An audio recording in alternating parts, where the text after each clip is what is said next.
Let's talk about typography. You know, it's one of those things that's so powerful in design, but so often overlooked. And today, we're not going to just talk about picking pretty fonts. No, we're going way deeper. We're going to treat typography as a core design skill, the key to creating truly great user experiences. So let's jump right in. I bet you have. We've all been there, right? Squinting at your phone, accidentally clicking the wrong button, or just completely giving up on an app because it's just a wall of jumbled text. Well, that frustration you feel, 9 times out of 10, that's a typography problem. It can literally make or break someone's entire experience with what you've built. So here's what we're going to cover. First, we'll dive into why this stuff is so important. Then, we'll open up the typographer's toolkit and learn the lingo. After that, we'll look at the most common mistakes so you can avoid them. We'll get into the fun part, designing with type. Make sure it works on any screen, and wrap it all up with the single most important takeaway from all of this. All right, let's kick things off with Section 1, Why Typography Matters. This is all about the silent, invisible force that text has in shaping how we feel and interact with pretty much every digital product we use. I mean, just look at the difference here. It's night and day, right? On the left, good typography creates order. It guides your eye, makes things feel effortless. On the right, though, it's just chaos.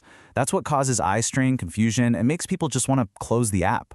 It's the difference between being a helpful guide and a frustrating roadblock. And this is the real secret power we're talking about.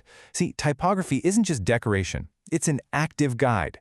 It controls what you notice first, how fast you read, what you think is important, what you feel you can click on, and maybe most importantly, whether you actually trust the interface you're looking at. Okay, moving on. Let's open up the typographer's toolkit, because if you want to design with type, you've got to speak the language. These are the absolute fundamentals that every single designer should know. First things first, let's clear up a classic mix-up, typeface versus font. A typeface is the whole design family. Think of it like the last name, like Robodeau. A font is a specific member of that family, like Robodeau Bold at 16 points. So you choose a typeface, but you use specific fonts. It's a small difference in words, but a huge one in concept.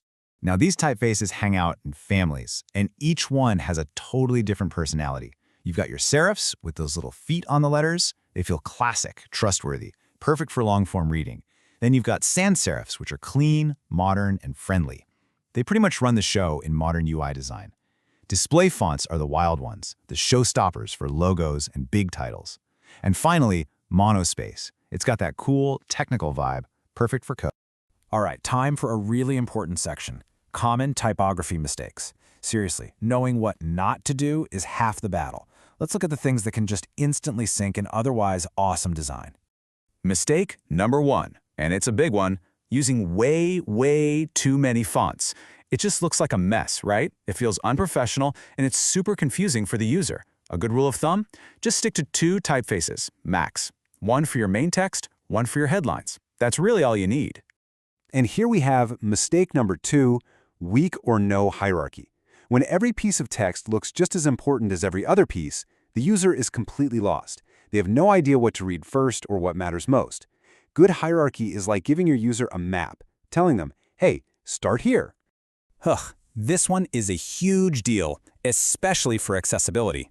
Low contrast text, like this light gray on a white background, might look cool and minimalist to some designers, but for so many people, it's basically unreadable.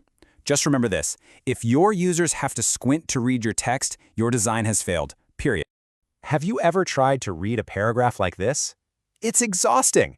Your eyes get totally lost trying to track from the end of one line all the way back to the beginning of the next.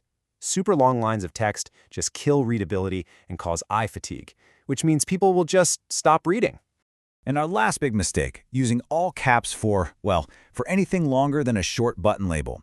It slows down our reading speed a ton because we recognize words by their overall shape, and all caps turns every word into a plain old rectangle. Plus, let's be honest, it feels like the screen is yelling at you. So yeah, use it sparingly. Okay, enough of what not to do. Now that we know the pitfalls, let's flip it around and talk about the fun part. This section is all about designing with type, the positive, proactive things you can do to build an amazing user experience. I know font pairing can seem a little scary, but here's a super simple formula to get you started. One font for headlines, one for body text. And here's the rule. Pair a font that has a big, bold personality with one that's simple and quiet. A classic combo is a serif for the headline and a sans serif for the body. It just works because it creates a nice contrast that's interesting but not distracting. Remember when we talked about hierarchy? Well, font weight is probably your most powerful tool for creating it. Just by changing the weight from light to regular to bold, you instantly create structure and tell the user's eye where to go. You can have a big, extra bold title, a medium subhead, and regular body text, all using the exact same typeface. It's that simple. Here's another really important distinction: legibility versus readability. Legibility is super simple. Can you easily tell one letter from another? Is that an E or a C? But readability is about the overall comfort of reading a whole block of text. It's about the spacing, the line length, the contrast. You need a typeface that's legible, but you need a layout that's readable. You gotta have both. All right, so great typography has to be flexible. In a world of phones, tablets, and giant monitors, our designs have to adapt. This section is all about making sure our text works beautifully and is readable absolutely everywhere. You can't just use the same settings for every screen. On a small mobile screen, text generally needs to be a bit bigger, with more space between the lines to make it easy to read and tap. But on a big desktop monitor, you can get away with slightly smaller text and tighter spacing because you have so much more space to work with. The key is to always think about the context of the user. And that brings us to our final and most important section, the final takeaway. We've gone through a lot, but I want to boil it all down to one crucial shift in how you think about all of this. This is it. This is the single most important idea. Stop thinking of yourself as someone who picks fonts. That's not the job. The real job is to design a reading experience. You are crafting the entire journey of how a user takes in information, how they navigate, and ultimately how they feel. You're their guide through the interface. So from now on, when you're working with type, remember what you are really in control of. You are controlling clarity. You are building trust. You are ensuring usability. And you are even shaping emotion. It is one of the absolute pillars of great design. So I'll just leave you with this one question to think about.